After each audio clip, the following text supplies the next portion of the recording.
औरत की अहमियत। पत्नी पति से फ़ोन पर, सुनिए, ऑफिस से आते हुए खाना बाहर से ही लेते आना, मेरी तबीयत कुछ ठीक नहीं है। पति पत्नी से, सारा दिन तुम घर पर ही रहती हो, करती ही क्या हो, आराम ही तो फरमाती हो। इतना कहकर पति श्री फ़ोन काट देते हैं।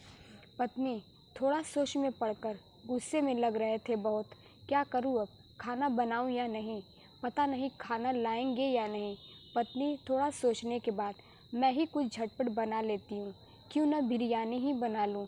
कुछ देर में बिरयानी बन जाती है और पति श्री के भी घर पहुँचने का समय लगभग हो ही जाता है। पति घर पर पहुँचकर, खाना बनाई हो? पत्नी घबराते हुए, हाँ जी, बिरयानी बना ली। पति, तो फ़ोन मुझे क्यों किया था? इतनी जल्दी तुम्हारी तबीयत भी ठीक हो गई?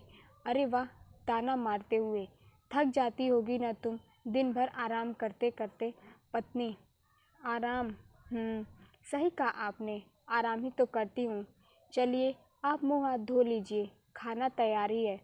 पति मुंह हाथ धोकर खाने के टेबल पर आता है, जहाँ पहले से ही वह उनके आने का इंतज़ार कर रही थी।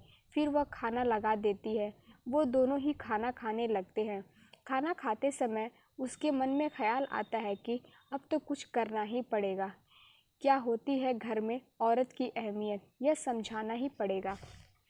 अगले दिन देर तक वह सोती रही। एक उसके ना उठने से सभी सोते रहे। फिर 8 बजते ही वाले थे कि वो उठ गई और नहाने चली गई। फिर जब उनकी आँख खुली तो समय देखा, ऑफिस का समय लगभग हो ही चुका था। प्रिया प्रिया गुस्से से चिल्लाते हुए बुलाने लगे, आज तुमने मुझे उठाया क्यों नहीं? तुम जानती थी ना 8 बजे मेरी ज़रूरी मीटिंग थी और आज बच्चों का स्कूल भी छूट गया। और ये क्या, घर का सारा बिखरा पड़ा है सामान। तुमने अभी तक नाश्ता भी नहीं बनाया और पूजा भी नहीं की। अब तक कौन करेगा ये सब? मैं यहाँ तुमसे बात कर रहा हूँ प्रिया, और तुम हो कि सुबह सुबह अपने श्रृंगार में लगी हो। प्रिया, हाँ तुमने ही तो कहा था, मैं करती ही क्या हूँ, बस सारा दिन आराम ही तो करती हूँ। ये सब कुछ खुद ब खुद हो जाता है, अब ऐसे क्या देख रहे हो मुझे, कहकर प्रिया चली जाती है बाहर और शाम को घर लौटती है और देखती है कि सारा घर बिखरा पड़ा है। पति, आ गई मैडम घूमकर? प्रिया, हाँ जी। पति, ये सब काम कौन करेगा? प्रिया, काम कहाँ है, ये तो आराम है ना, मुझे इसे करने के पैसे नहीं मिलते। आपकी नज़र में तो सिर्फ पैसे कमाने को ही काम कहते हैं ना। अगर काम के बदले पैसे कमाने को ही काम कहते हैं तो ठीक है, आज से मेरी भी सैलरी फिक्स कर देना। हफ्ते में कितने दिन वर्किंग होंगे ये डिटेल में मेंशन कर देना। 30 त्यौहार की छुट्टी भी अलग रख देना।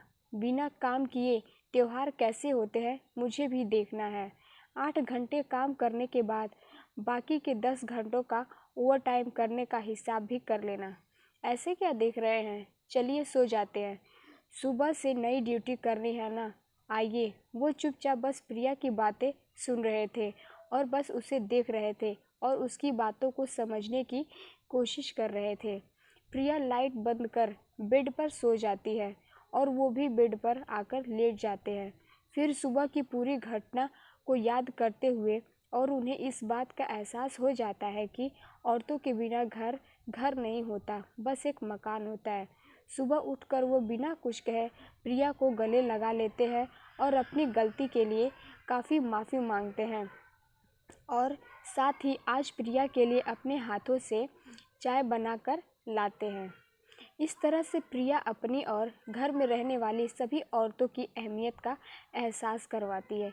अगर ये मेरी स्टोरी पसंद आई हो तो मेरे चैनल को लाइक, सब्सक्राइब एंड शेयर ज़रूर करें। कमेंट भी लिखें कि क्या प्रिया ने ये सही किया। Thanks for watching.